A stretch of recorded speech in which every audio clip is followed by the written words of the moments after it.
अभी आपको अपडेट करेंगे। रहनुमा तहरीक इंसाफ आजम स्वाति का 2 रोजा जिस्मानी रिमांड मंजूर कर लिया गया है। सीनियर सिविल जज शबीर भट्टी ने FIA की इस्तदा पर फैसला सुना दिया।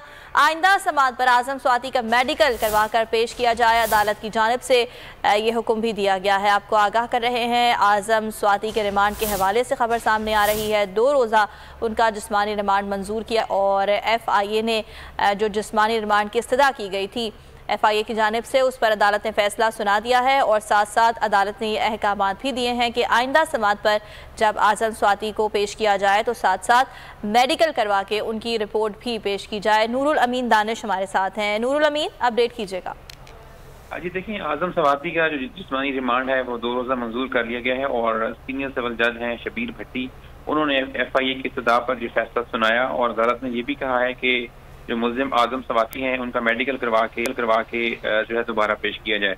इस पर जो FIA है वो आजम स्वाति को लेकर उसमें रवाना हो गई है। जी ठीक है, नूरुल अमीन दानिश, अपडेट करने के लिए बहुत शुक्रिया आपका।